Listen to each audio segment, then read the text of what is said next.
Hello everyone, hope you are doing good. So in the series of normal development, let's talk about 6 months oral development and how to enhance the other systems. So they start drinking from the cup, but they still use suckling movement. That is, if you bring the cup near their lips, they'll use their tongue to take from it. So ideally you should fill the cup to almost the brim and then bring it closer for them to use their tongue to drink it. They start spoon feeding, but they use their upper lip to scrape off the food from the spoon in this age. Then the tongue starts moving laterally. That is another indication that they can chew now, because that is very important for them to chew, to move the food on the lateral sides. There is more variety in the lip, jaw and tongue movements. They start with monosyllables like ma, ba, da. They develop the stranger anxiety, which is also very important. So how can you enhance their experience in this age?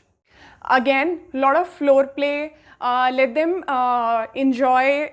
You can use feeding chair for them, and then let them play with the food. Even if they are eating a little bit, they are playing a little bit. If you are conscious, then you can start with puree food and long pieces or whole fruit. Like if it's a strawberry, then you can give the whole food, then it will not get choked. But if it is a big like carrot, then you can give longer sticks of it and let them play with it.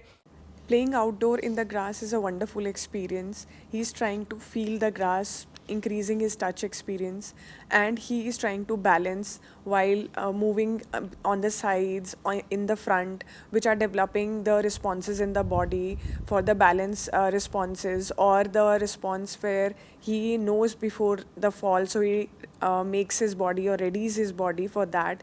He is trying to reach on one side with both the hands, though in this age that control to sustain this position is not developed. Gradually they will develop this. He is trying to pluck the grass, which is developing the strength in the hands also. The control is not developed, so you see the fall. Then let them explore the environment, let them sit on the floor. If they are reaching forward, even if they are falling while reaching forward, let them fall, because that's how they learn to come back, how to come back from it.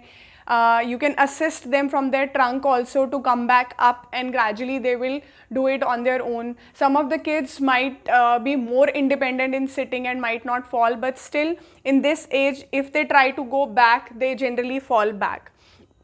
So just take care that it's a carpet or a little softer area and not directly the tiles or something where they can get hurt, but let them play. In sitting position while playing, they also see their feet, look at their feet, developing the connection with the eyes, with the feet, with the hands. And it's okay even if they fall, just make the area secure for them. So for improving the feeding experience, you can eat along with them, eating together, or if that is not possible for you, but sit with them and play with the food with them. You can keep small bites for you which you are eating, and if they are siblings, then you can make them sit all together to eat and increase that experience, so that mealtime is mealtime and there is interaction with the food instead of interaction with the screen. So these things can be done. And again, a lot of tummy time in this age also helps a lot, because after this next stages of crawling, and they have to go for crawling. So tummy time will help them develop that strength again, and you can keep toys around them for them to play. So these are the things which you can give them to enhance their experience. And if you have any queries, then you can reach out to me. Thank you. Have a good day.